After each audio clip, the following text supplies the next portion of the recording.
I'm glad to be here. Listen, we're in the middle of a series that we're calling Rival Gods. And I'm holding in my hands one of the most amazing books ever written in a diabolical sense. This book has been in continuous print and circulation for 2,500 years. The Art of War by Sun Tzu. This book, written 500 years before the time of Christ, is the seminal work down through history for training genius minds in the art of conquest on the battlefield.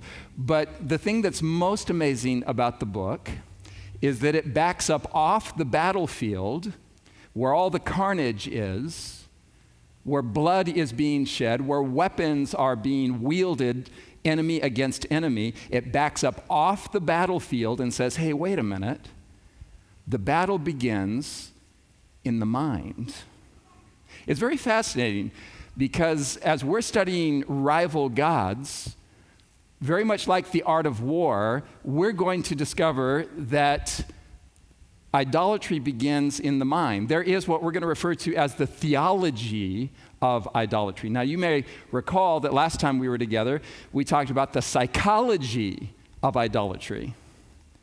But the psychology of idolatry winds its way into theological systems, into doctrinal systems, into philosophical systems, and that's where we're going to go today.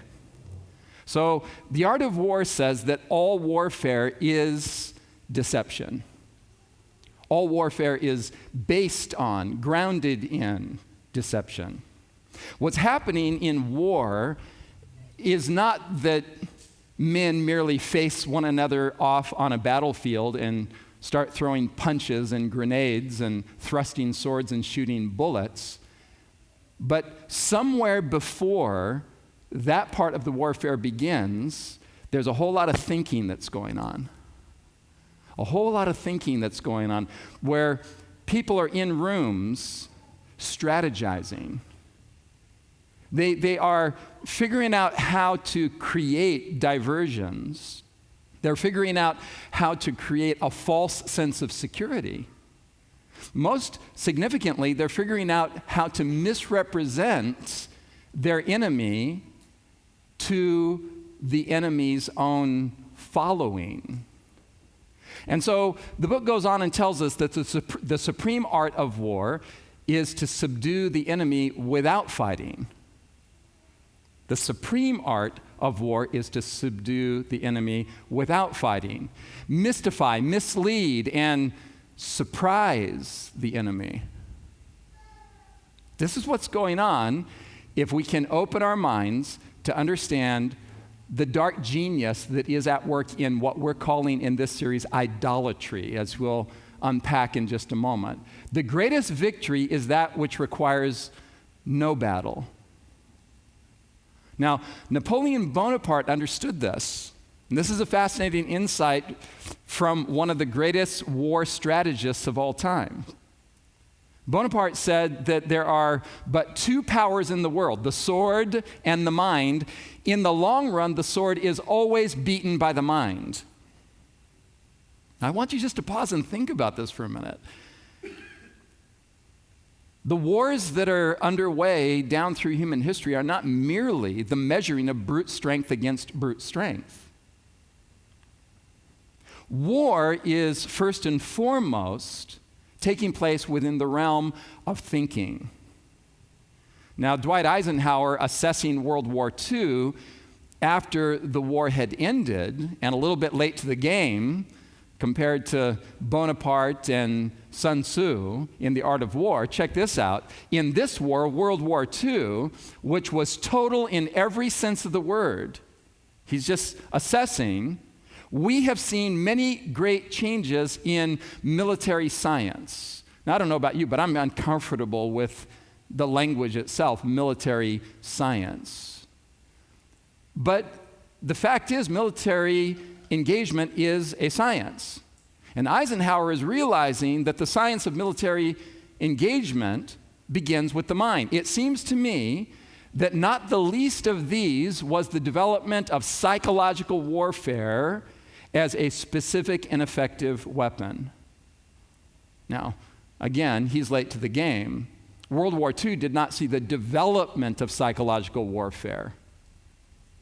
Psychological warfare has really been at the core of all domination systems down through history, of all wars that have ever taken place. But this is what he says.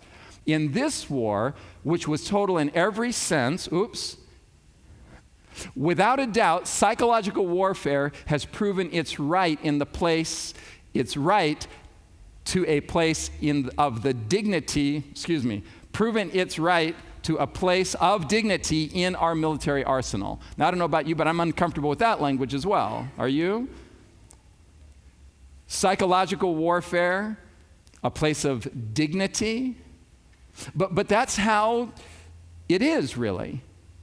War is a science, and those who wage war, before they come to the battlefield, they're thinking through strategies for conquering the enemy, and chief among these strategies is propaganda. In order to win any given battle, the upper hand is going to be had by those who can create a false sense of reality and have the enemy responding to falsehood while stealth is underway. And somebody's coming for you in a way you never expected. So Sun Tzu says, attack him where he is what? Unprepared. Appear where you are not expected. Okay, so with that groundwork, I'm going to suggest to you something that's pretty crazy, actually.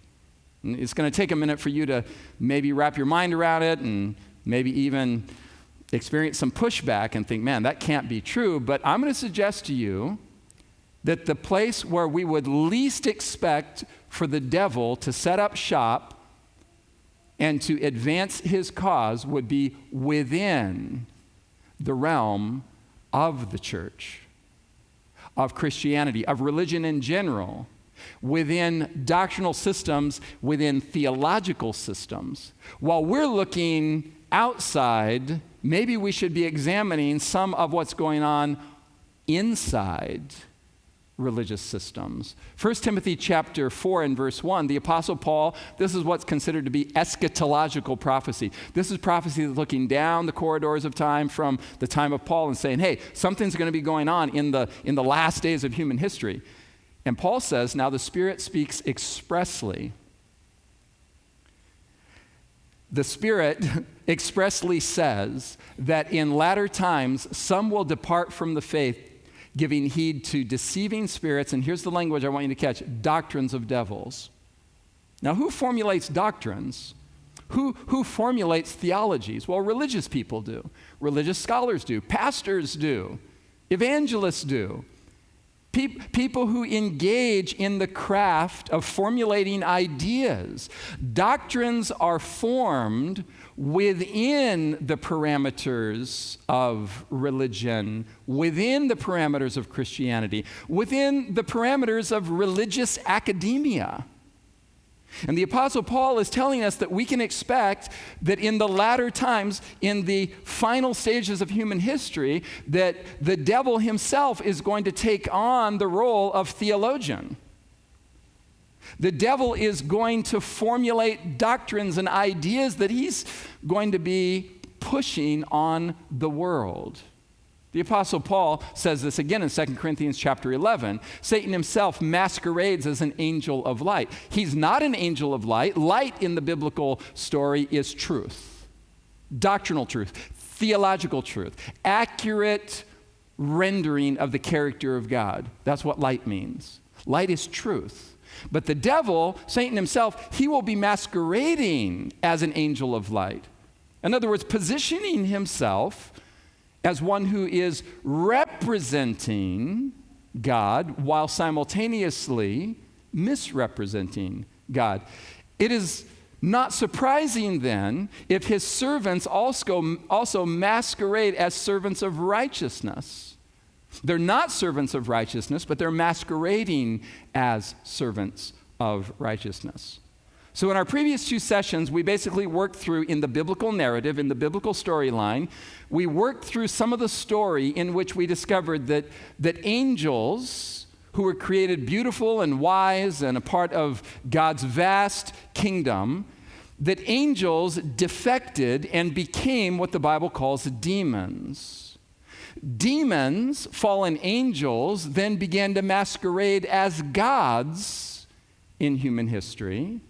And those gods masquerading, those demons masquerading as gods, were represented by idolatry, by idols. Now watch where this goes. We're moving on in the biblical narrative to discover now that idols, and this is not surprising, set up shop in religions, and more significantly, that religions are the realm of doctrine or theological ideas. What I'm suggesting to you is that Satan does his best work within the realm of theological systems. That if we really want to pay attention to where the enemy would most deceptively be able to attack, it would not be from without, it would be from within the realm of religion. I'm going to suggest to you that religion, down through history, has done more to misrepresent God than atheism and unbelievers. That in fact, there are good reasons why intelligent people should push back on religion in general. Religion in general has grossly misrepresented the character of God. Idolatry is the satanic art of attributing to God traits of character that do not actually belong to him. So idolatry isn't mere myth, it's psychological warfare. Idolatry is the arch enemy of humankind winding his way in to the philosophical, ideological, and theological systems of the world. And I'm going to suggest to you, for your consideration this morning, that there are two specific doctrines of demons, to quote the Apostle Paul, that are causing people worldwide, throughout history, but even in our world today, to push back on religion. And I'm going to suggest that they have legitimate reason to push back on religion, on Christianity in particular. Now, the two doctrines that I'm going to spend a few moments with you examining are determinism and eternal torment. Now, what is determinism? Well, determinism, while it is a pervasive theological idea within Christianity, does not originally hail from Christianity. It's a pagan notion that comes mostly, in the most immediate sense, in Western culture. It comes from Plato and Aristotle. Plato posited the idea that God is absolute. God is absolute being, by which he meant, if God is absolute being, God is all there is, ultimately, and all of us are playing out in God's mind. But we're not real. We don't actually have, we imagine that we have free will. We imagine that we wake up and decide what to have for breakfast and who to marry and what career to pursue. But according to Plato and Aristotle, according to determinism, there's something called fate that is always at work, something called destiny that's always at work. You are predestined. Everything that happens for a reason. Everything is scripted. It's all predetermined. You don't actually make any choices. If an accident takes place on the highway, it's called a fatality, the etymology of the word coming down to us in the Greek from the word fate. Everything happens for a reason. The French say, que sera, sera. Whatever will be, will be. There's nothing I can do to actually change outcomes because everything that happens is supposed to happen. Everything is supposed to happen because everything was predetermined to happen. Now that sounds maybe okay with all of the mundane issues of life. But the moment somebody has experienced serious pain and atrocity in life, and the supposed comfort that they're receiving from friends and family and theologians is that it's God's will that you go through this, that the abuse you endured, that the violations that were perpetrated against you were somehow from the will of God, from the sovereign, powerful, all-determining will of God. Now we begin to have problems. Now this system comes in to Christian theology in what John Calvin called predestination. Predestination shows up on the street in Christianity, the lay level. Predestination shows up as a doctrine that is sometimes referred to as once saved, always saved. The idea is that God, who predetermines all outcomes, has decided unilaterally before you were ever born, before I was ever born, God Almighty decides who's going to be saved and who's going to be lost. Now, what you think about the matter is beside the point. In fact, whatever you think about the matter, you are thinking about the matter because God predetermined that you would have those thoughts. You don't have actual agency. You don't have autonomy. In fact, you don't exist. You are playing out in the mind of the absolute one. God is absolute, and you are merely playing out in his thinking process. You don't actually make any choices.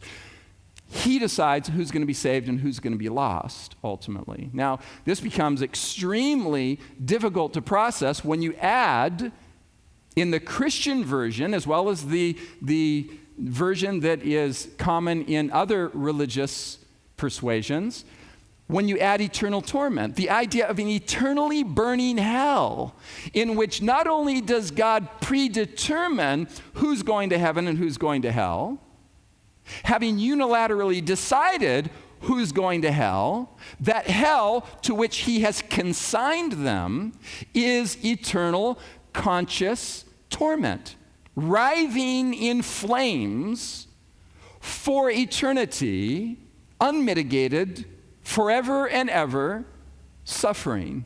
Now, we can't even begin to even comprehend what forever and ever is, or eternity is. And the Christian theologians come along and tell us, well, even though that doesn't make sense to your mind, to your sense of justice, God is God and he'll do whatever he chooses. And who are you to question God? But the fact is, we do question these kinds of ideas. And we question these kinds of ideas on the premise of a sense of justice that if God exists, we would have only received from God. So yes, we should use our actual mind to challenge ideas that run counter to our sense of justice. How can we fit together in one theological system the idea that God has predetermined that countless millions will be lost and they have no choice whatsoever in the matter, and that lostness to which he has predetermined they will go sink into is that they will be tormented forever? Well, Augustine came along and John Calvin came along and they said, well, that's just the sovereignty of God. You're a mere creature, and how dare you question him? He'll do whatever he chooses.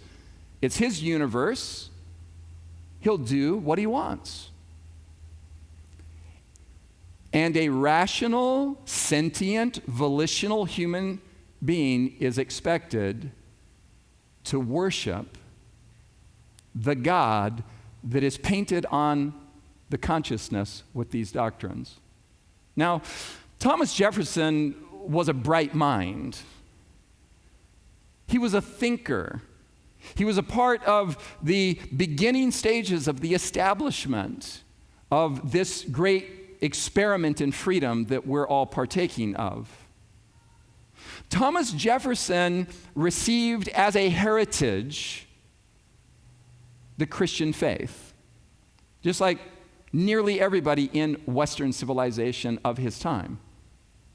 And Thomas Jefferson, after his retirement, began a correspondence with one of his political arch enemies, and actually they were very close friends. And the correspondence between Thomas Jefferson and John Adams is a remarkable record of thinking between two great minds. They discussed everything in this correspondence, including religion. And Thomas Jefferson, writing to his friend John Adams, said, I can never join Calvin. He means John Calvin, the Protestant reformer. I can never join Calvin in addressing his God. Watch where he goes with this. He, that's John Calvin, was indeed an atheist? What? Wait a minute. No, Jefferson, Calvin wasn't an atheist. Well, maybe he was. Watch where he goes with this. He was indeed an atheist, which I can never be. Calvin was an atheist, I'm not. Watch where he goes with this. Or rather, his religion was demonism, by which we would say today in the modern vernacular, demonism. He's saying that this version of Christianity is demonic in Jefferson's assessment. Now, you don't need to share his opinion, but this is Jefferson's opinion. If ever a man worshiped a false god, what we're probing here in this series that we've titled Rival Gods is rival portrayals of the character of God in the world's systems of idolatry and religion. Jefferson says, listen, Calvin's theology is demonic as far as I can tell. And he's saying if ever a man worshiped a false god, John Calvin did. The being described in his 5 points. Pause right there. You're not going to probably know what he's referring to here. John Calvin developed a theological system that had 5 main points that was indicated by the word tulip. And within tulip was the idea that atonement is limited to only those that God chooses to be saved, unilaterally predestines some to be saved, some to be lost. And that's what he's referring to. The idea of limited atonement. The idea that God loves some and hates others. The idea that God consigns some to eternal bliss and just because he's God and can do so, consigns others to eternal torment. Jefferson comes along and he says, that's just insane. I can't wrap my mind around this idea. The being described in his 5 points, in his theological system, is not the God that you, John Adams, and I acknowledge and adore. Notice the language becomes affectionate. Now listen, I'm going to suggest to you that whatever your theological orientation, whatever your philosophical orientation, whatever your belief system, that one of the evidences that you are looking in the right direction is that the picture of reality and of God that you imbibe will arouse affection, adoration, and emotional response inside of you, not merely a sense of obligation. Now, if your religious perspective produces merely a sense of fear and obligation to a powerful God to whom you better submit or else, something's wrong with that religious system. If the only thing that it can give you is terror and anxiety, something is fundamentally wrong with that system. The only God worthy of your attention is extremely beautiful. And beauty will arouse in you a kind of spontaneous love, a spontaneous emotional response in which you will say, man, if God's like that, count me in. Simultaneously, however, the converse is true. If God's like that, you're going to find yourself shutting down emotionally, pushing back from religion, pushing back from Christianity in general. And this, I'm going to suggest to you, is not the only, but one of the evidences of a false theological system. A theological system that can only arouse a obligatory, slavish fear is not sound theology. If it can't produce and generate love in my heart for God, something's fundamentally wrong with it. So Jefferson says, listen, I adore God, as do you, John Adams. Obviously, there's been some correspondence, and these two are like in sync. They're like, God is beautiful, and we adore him, and Calvin's theology falls short of generating adoration. That's what he's saying. But this is astounding. He describes the God that he and Adams worships as, note the language, the creator and benevolent governor of the world. But by contrast, John Calvin's belief system is a demon or a malignant spirit. I mean, this guy is not mincing words. And those of you who are familiar with Jefferson's history know that he was so traumatized psychologically and emotionally by the prevailing Christian faith. He was so traumatized by Christianity that he literally created his own Bible. He went through the Bible and took out only the words of Jesus, and it's called the Jefferson Bible. And the Jefferson Bible is basically only what Jesus said, and he just trashed all the rest of it. This was an overcorrection. Those of you who track with what we teach here at Storyline will understand that if correctly understood, Scripture, Genesis to Revelation, is painting an extremely attractive picture of God if understood historically, culturally, and in its context. But Jefferson was so traumatized by Christianity that he said, I can't tolerate it. I can't fit it in to my mind because the only thing that I could adore is benevolence. The only thing that I could feel affection toward is love and goodness. And so he created his own Bible. And the only parts he wanted to keep were the words of Jesus. Calvinism, he says, is basically the worship of a demon or a malignant spirit. And then he looks at the historical developments of his own time. And he says, it would be more pardonable to believe in no God at all than to blaspheme him by the atrocious attributes of Calvin. That is, the atrocious attributes that Calvin gives to God. He's saying atheism is preferable to ugly Christianity. That's what he's essentially saying. Atheism is preferable. And I'm going to tell you that I agree with them. I don't know how that's going to register with you. I don't know how you're going to feel about that. But if you have a robot Christianity in which you serve God because you're obligated to do so because he's more powerful than you are,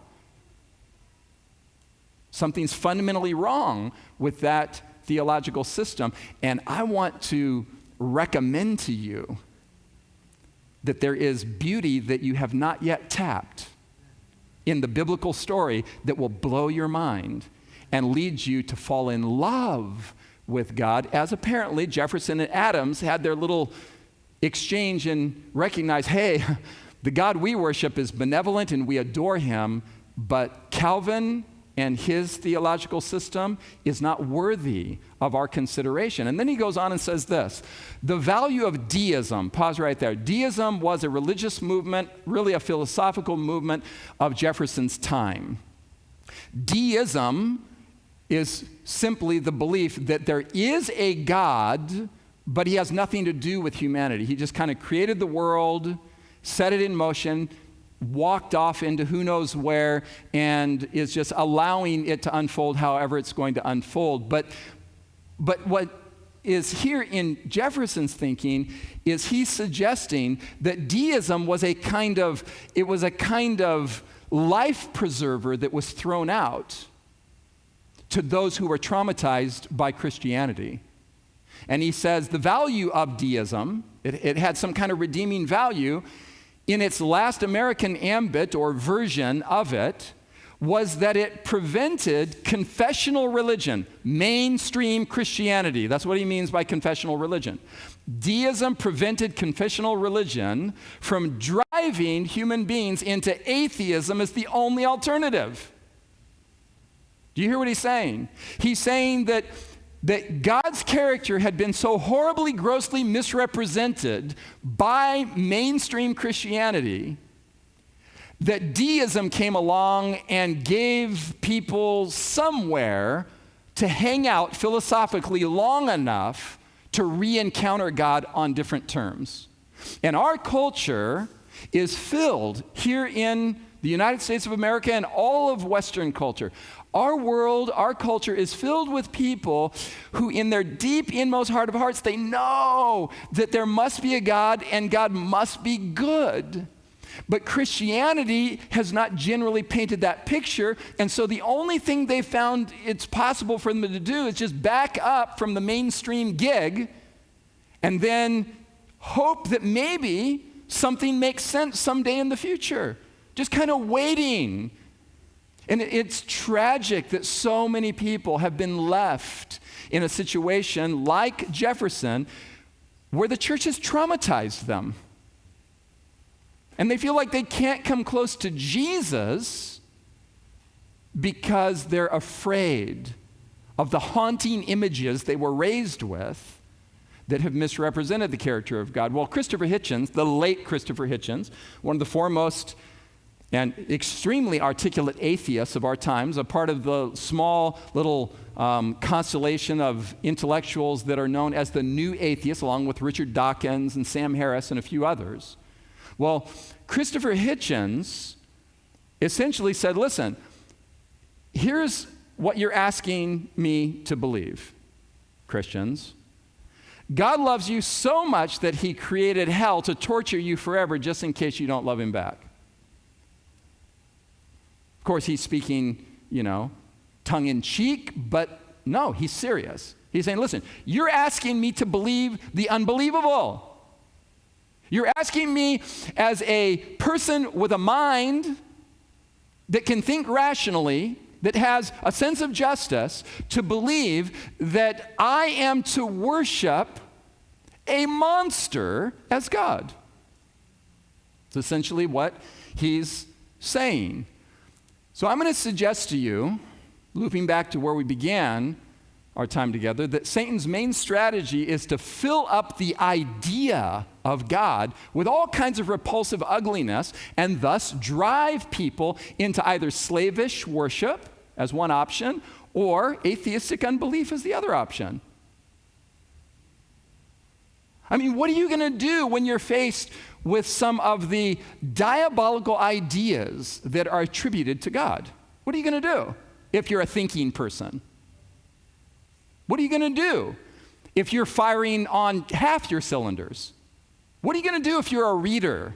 What are you going to do if you have any sense that things ought to be better than what Christianity portrays things to be? What are you going to do?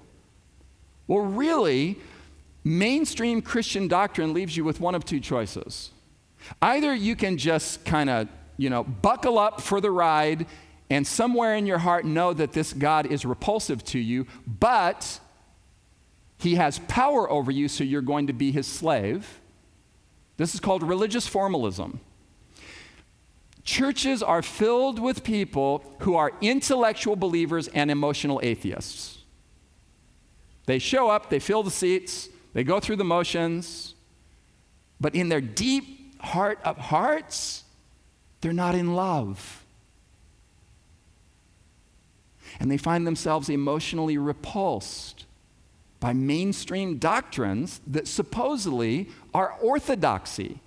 Well, I'm telling you this morning that some of these mainstream doctrines are not orthodoxy and they're not biblical, and you can read the biblical narrative and nowhere discover eternal torment or determinism. So Richard Dawkins comes along. By the way, he has a new book out. It comes out this September. It is, isn't it? It comes out this month. It's called Outgrowing God, like growing up out of any kind of theism into atheism. It's basically, I've read parts of it that are already available online, although I haven't gotten a copy yet, and it's basically a reworking of The God Delusion, his bestseller, but in simpler language. And essentially, what he's suggesting in the book, and he's repeating in the first few pages of the book, this refrain that he brought to us in The God Delusion. Richard Dawkins, foremost atheist of the world, says, we are all atheists about most of the gods that humanity has ever believed in. Some of us just go one God further. I mean, it's brilliant, actually. It's an ingenious formulation. And if it weren't for the irresistible beauty of the person of Christ, that's exactly where I would go. I'm just being honest with you. That's where I would go. I wasn't raised with Christianity, so I feel no cultural obligation to it. I can take it or leave it. If it doesn't make sense, I'll leave it. If God isn't beautiful, I don't need it. I'll just move on with my life and I'll go one step further. Here's the thing that Dawkins is missing. In the pantheon of idols and gods that our world is haunted with, these are some of the ones that are named in the biblical narrative: Molech, Dagon, Ishtar, Marduk, Chemosh, and Baal, and there are others. Within the pantheon of false gods in this world, the thing that Dawkins has overlooked is that the God introduced to us in the person of Christ shares Dawkins' atheism. That in fact, God himself is an atheist. That God does not believe in the prevailing popular pictures of God that have been forced on the world. God stands with Dawkins short of his one step further, where he rejects the existence of the one and only true God that stands apart from all of these and every other false god. If you read widely of Christian theology and world history, what you discover is that all of these gods, and you can add Zeus and all the others, they all have something in common. They all operate by means of arbitrary power over. They're violent, they're vicious, they're capricious, they're unpredictable, and they're all fictions by virtue of that fact. Now, the dark genius of idolatry, and it is genius, the dark genius of idolatry is that it misrepresents the character of the one and only true God by lumping him in, as Dawkins has done, with all of the vicious, capricious, arbitrary, bloodthirsty gods that history is littered with. But here's the thing. In the biblical story, in the biblical storyline, Yahweh actually stands with Dawkins and Christopher Hitchens, and hopefully you and me. Yahweh repudiates all false gods as demons and distinguishes himself from them, not by proclaiming himself more powerful than they are, but as fundamentally different in character. If you take nothing else away from this morning, this is the point. The one and only true God distinguishes himself not as possessing more power than all the other gods, and therefore you ought to be more obligated to him than any of the other gods. This God actually doesn't want you to feel obligated to him. The one and only true God distinguishes himself not in power, but in character. And that's not to say that he is not all-powerful. The biblical record indicates that he is all-powerful. He is omnipotent. But his omnipotence is not the thing that he leverages over us. And in Jesus, we see that what this God leverages, if we want to use that word, is his love. This God says, I'm not going to require that you appease me. I'm going to actually die for you. I'm going to give myself in totality for you and to you. But here's what's going on in all the false religious systems of the world. If I can be made to believe bad things about God, track with me here. If I can be made to believe bad things about God, I will either shut down toward him emotionally, that's one option, while serving him as a slave, or I will run from him into unbelief. I'll either shake my fist in rebellion and say, if God's that ugly, there's no way God could exist, or I'll just hunker down, go through the motions of formalistic religion, hoping that by the skin of my teeth I get to go to the good place rather than the bad place that he's threatened me with. Are you tracking with me? It's astounding what's happening. Now, in distinct and extreme contrast, the Apostle Paul comes along in 2 Corinthians chapter 4, starting with verse 4, and he just blows our minds with a very clear comprehension of the very thing that we're exploring this morning. The Apostle Paul says, the God of this age has blinded the minds of unbelievers. The God of this age, he means Satan doing his dastardly theological work in this world. The God of this age has blinded the minds of unbelievers so that they cannot see the light of the gospel, the good news that displays the glory of Christ, who is the image of God. This is the language. Distinct from idolatry, which fills up the notion of God with ugly attributes, Jesus comes along as the image of God and fills up our notion of God with beautiful attributes. For what we preach is not ourselves, Paul says, but Jesus Christ as Lord. Why him?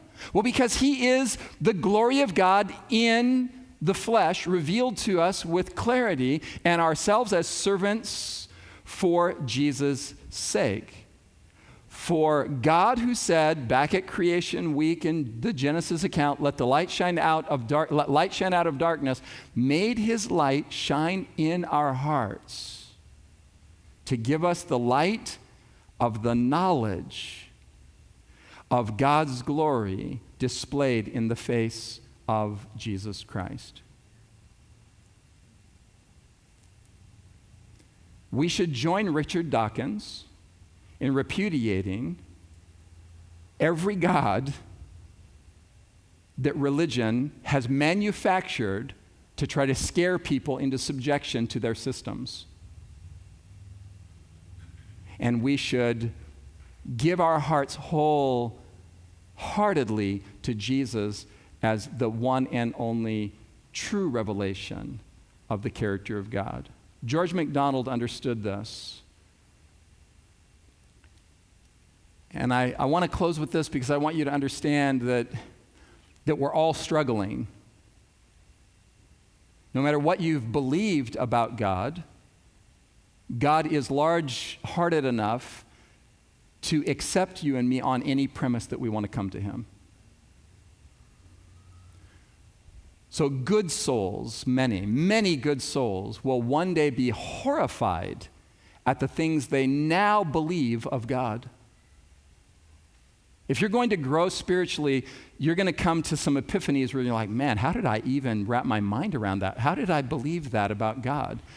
They can make little progress in the knowledge of God while holding evil things to be true of him. You know, what I'm appealing to you this morning is to believe nothing evil about God, nothing ugly about God. Attribute nothing to him that would not arouse your adoration. Attribute nothing to him that would not arouse your affections. Repudiate everything evil and ugly as having nothing to do with the one and only true God. And what will happen is our minds will begin to move in new directions, and we'll see new possibilities, and we'll be able to say, hey, wait a minute. How could I ever have believed that about God when this makes so much more sense? Not just to my brain, but to my heart. God is beautiful. And there are no rivals to him in character. He distinguishes himself from all the false gods that history has manufactured and that Satan has forced upon the world. He distinguishes himself as a God of promise and covenant and love and goodness who only wants what is best for you and me. And when we begin to see God in that light, everything changes. And there are no rivals to him because he's captivated our hearts and brought us to him not against our will, not under duress, not under manipulation, not under force, but we come to him because we want to, not because we have to, not because we better or else, but because he is worthy of our voluntary love, because of who he is. Hey, thanks so much for watching. We hope that message was a blessing to you. God's Word is powerful. It penetrates into our minds, into our hearts, and brings about transformation in every aspect of our lives. Listen, we don't want you to miss any content, so again, we want to encourage you to click on subscribe and track with the content that's going to be coming out week after week. And if you'd like to partner with us in this global ministry of taking the gospel of Christ to the whole world, we want to invite you to become a partner in this ministry. Click Give and join with us.